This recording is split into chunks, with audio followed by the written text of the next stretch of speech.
Olá, tudo bem, pessoal?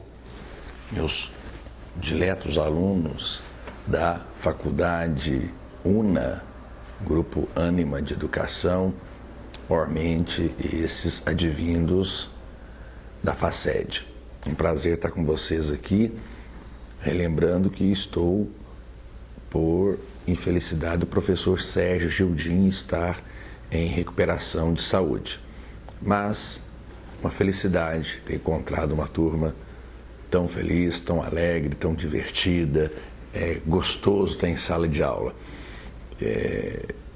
Quem está vendo esse vídeo e não pertence à turma, sabe que eu não sou tão fogo baixo como aqui não. Aqui a gente tem uma certa distância, só eu e a filmadora, eu fico mais fogo baixo. Em sala de aula, principalmente com o calor da turma, é muito bom, a gente se diverte bastante.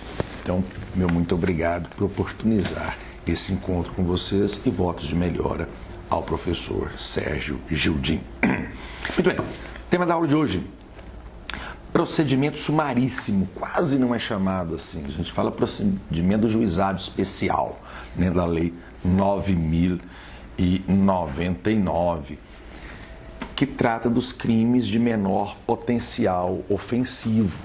Veja bem, é aqueles cuja pena não excede 2 anos. Em outros vídeos aqui, recentemente postados, eu trato do procedimento ordinário e do procedimento sumário. O ordinário, os crimes acima de 4 anos. O sumário, entre 2 e 4, quase não aparece nada. E esse aqui para os de menor potencial ofensivo, ou seja, abaixo de 2 anos. São questões mínimas, são questúnculas, pequenas questões do dia a dia, né, do mal entendimento humano que leva ao juizado. Bom, mas para isso nós temos que dizer o seguinte: causas de aumento, isso foi dito lá no procedimento ordinário e no procedimento sumário. Causas de aumento de pena que torne ela a pena acima de 2 anos, exclui o juizado especial, tá bom? Então, essas causas de aumento, elas retiram. Agora, o mesmo acontece com aquelas agravantes, chamadas agravantes genéricas, tá bom? Até porque as agravantes genéricas não podem fazer com que a pena ultrapasse o máximo legal, tá bem?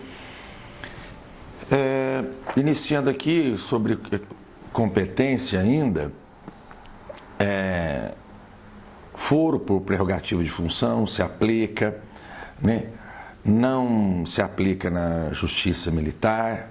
A questão da violência doméstica, nós já dizemos, o menor potencial ofensivo na questão da violência doméstica vai para o sumário, tá bom? E outro que vai para o ordinário é quando as somas das penas individualizadamente ultrapassa 4 anos. Lembra lá quando eu falei do ordinário. 2 penas que isoladamente são abaixo de 4 anos. 2 crimes, cuja pena isoladamente está abaixo de 4 anos. Vai para o juizado especial ou vai para o rito comum ordinário? Aquele que mais facilita a defesa do réu. Então, remete isso para o ordinário. Tá ok? Bom, os princípios dos juizados especiais criminais se coadunam com a principiologia do juizado especial cível. A oralidade, informalidade, economia processual e celeridade processual. Então, esses princípios, máxima oralidade possível, né? uma certa informalidade, até porque nós vamos ver aqui daqui a pouco que nulidades, né, só se houver prejuízo mesmo para a instrução, para as partes, tá bom? A diferença aqui é que nós temos uma composição de danos civis, temos uma transação penal, uma suspensão condicional do processo. Então, a diferença aqui vem para essa principiologia na economia, na celeridade, na informalidade, na oralidade, na aplicação da lei, né? A composição dos danos civis, ela é permitida tanto na ação pública quanto na ação privada. Na ação pública, não impede o prosseguimento do procedimento com o oferecimento da denúncia. Na ação privada, aí extingue a oportunidade do querelante oferecer a queixa em definitivo, tá bom? Na ação pública condicionada à representação, a mesma coisa. Se houver composição dos danos civis, implica a extinção da punibilidade, tá ok? Bom, quanto à competência territorial, é importante dizer, está na nossa apostilinha, vai estar disponível aqui na descrição do vídeo. É importante a gente ver que é fixada pelo local onde for praticada a ação penal e não aonde ela é consumada. Então aqui a gente aplica o artigo 63, 19.099 e não o 70 do Código de Processo Penal. Tá bom? Então, essa é uma diferencinha. Sempre em concurso coloca essa maldadezinha lá para apertar com a gente, né? Então, qual a competência territorial do juizado especial? Onde foi praticada a ação penal e não onde ela foi consumada. A consumação é uma regra do Código Penal, Código Processo Penal, tá bom? Conexão, continência, principalmente com o tribunal do júri, isso leva à justiça comum, ao procedimento ordinário, tá bom? Eu já disse aqui de nulidades e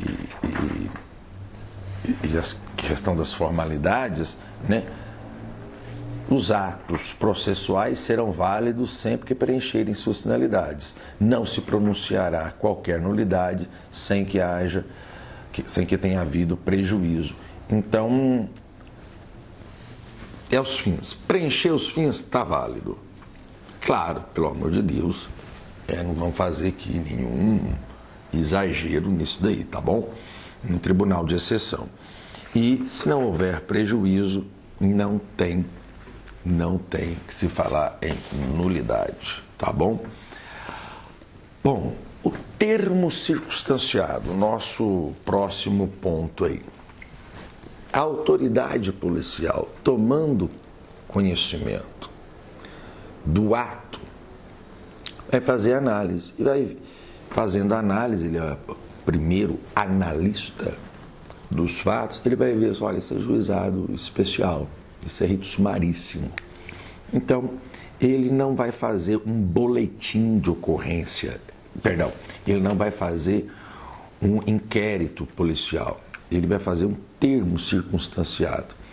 Tem aqui, né, o que o termo deve conter, qualificação de um, de outro, a maneira que os fatos se deram com a versão das partes envolvidas, qualificação de testemunha, e tudo mais, exames, se algum foi feito, nem assinatura de todo mundo nesse termo circunstanciado.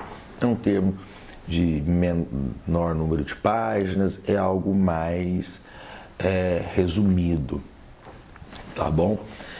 Mas que traz ali a ciência do fato acontecido.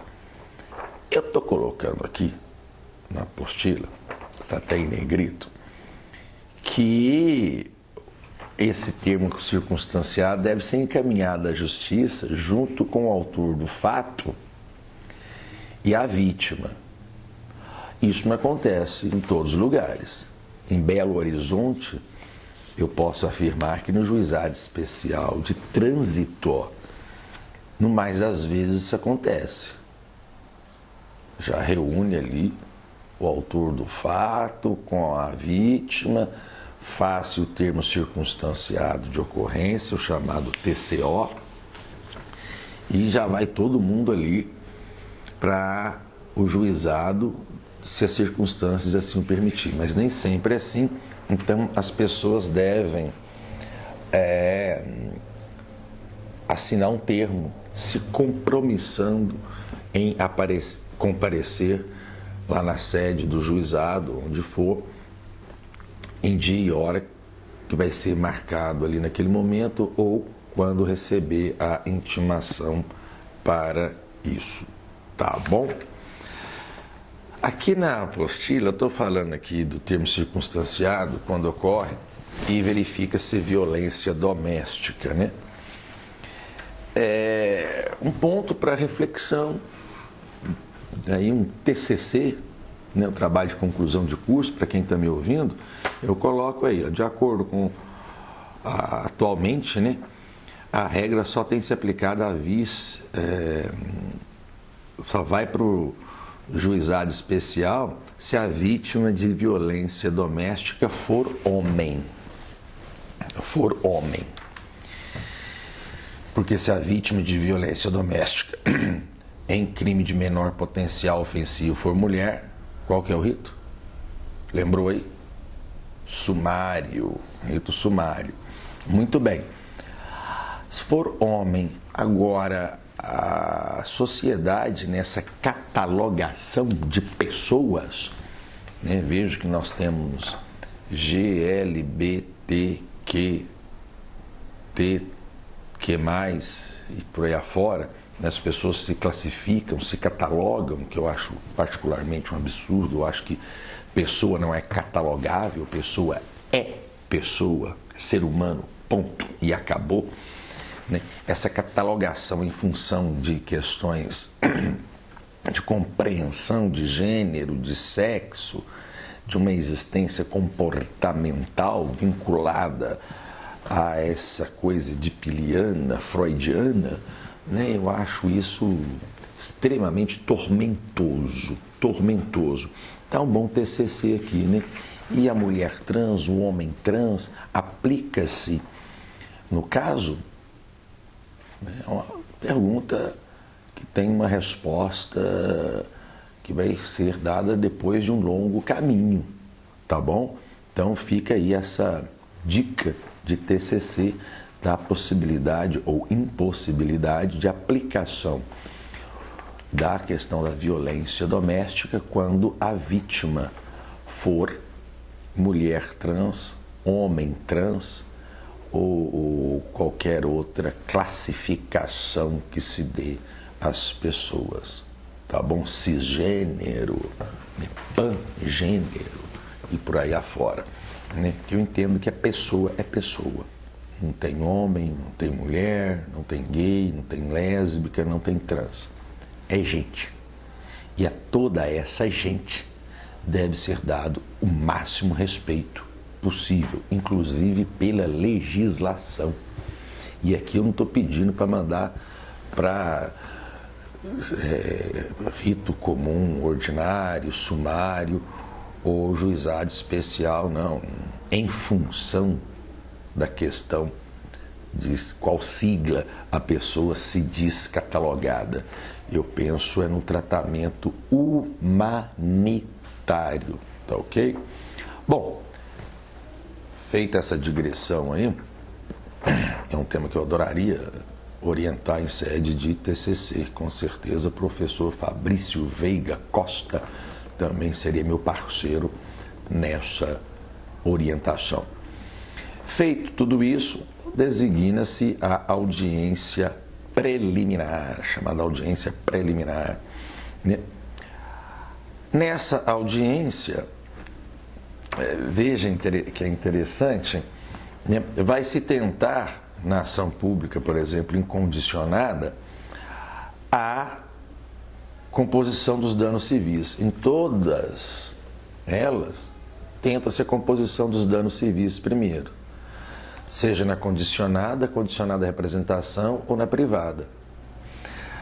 Na condicionada à representação e na privada, feita a composição dos danos civis, está extinto o processo, não se faz mais nem representação, não se faz a oficialização da queixa. Mas na ação pública incondicionada, a composição dos danos civis não impede a propositura da ação penal.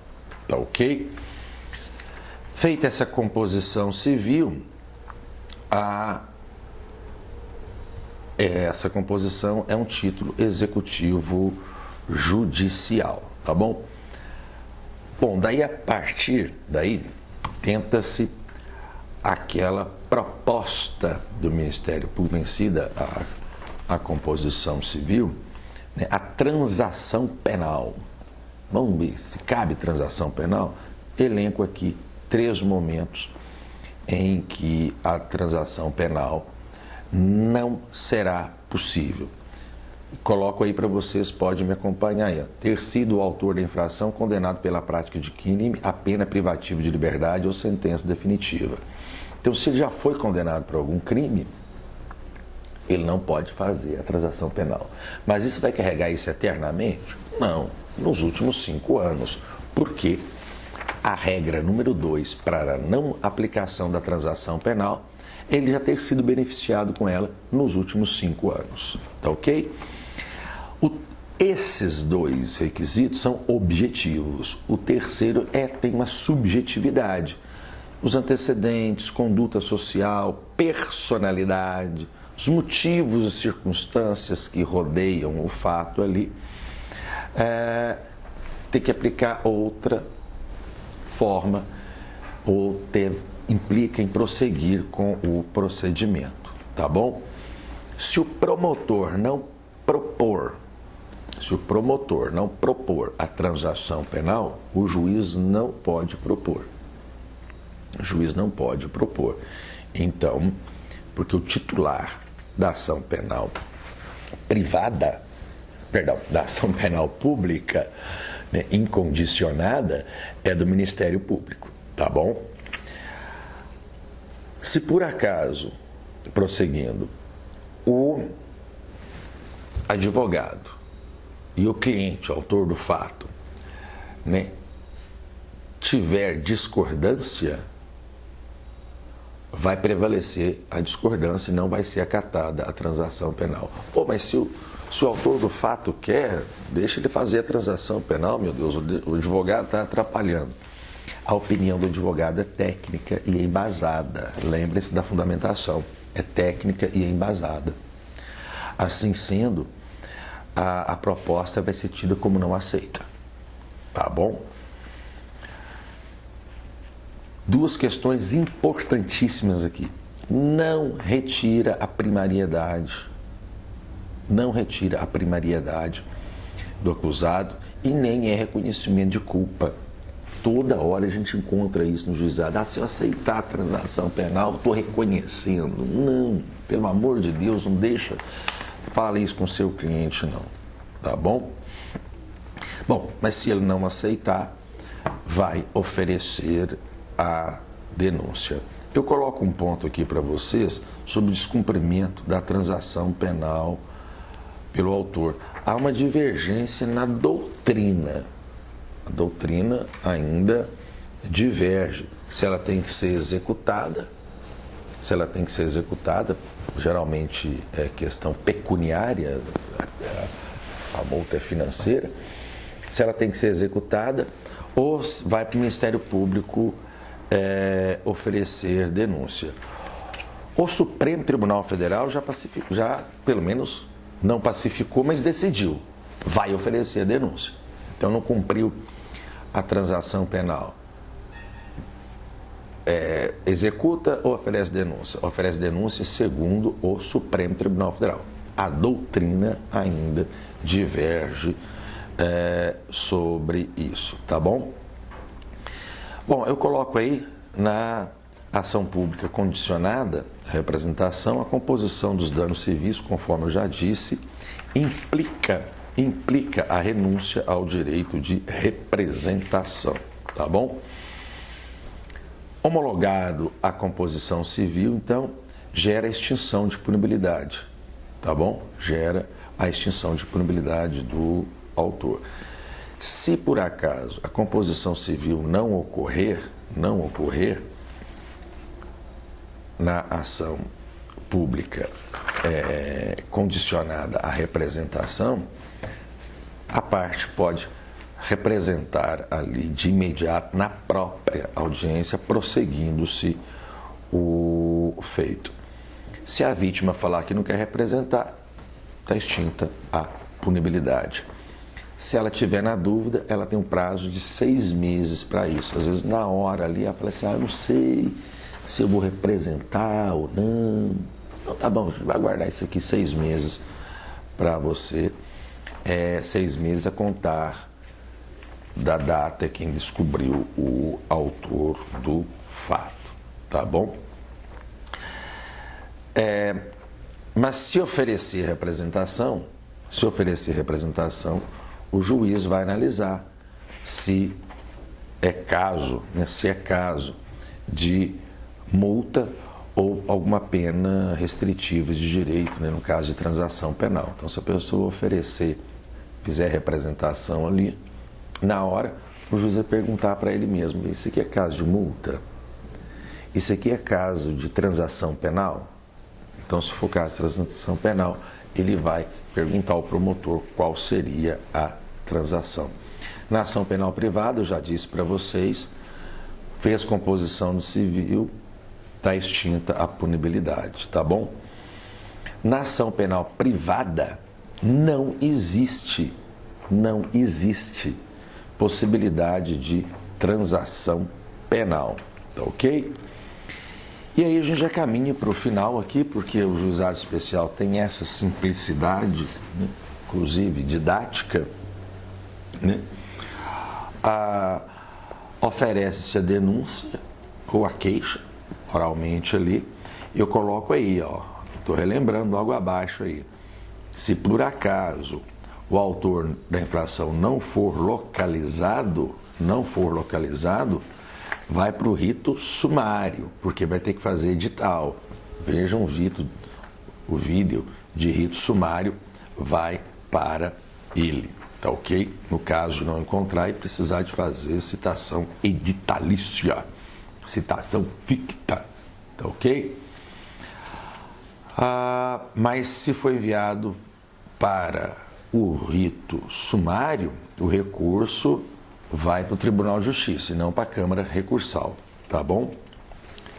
Feito isso, se ainda assim não comportar multa, não fez transação penal, fez composição civil dos danos, mas na ação pública incondicionada, vai ter a possibilidade de prosseguir o feito, recebendo aí a ação penal, o juiz prosseguirá e declarar aberta a audiência. Eu coloco esse declarar aberta a audiência aí, a audiência para fins de instrução, tá bom? A audiência já foi aberta lá atrás, com o pregão das partes e essas negociações de composição civil, transação penal.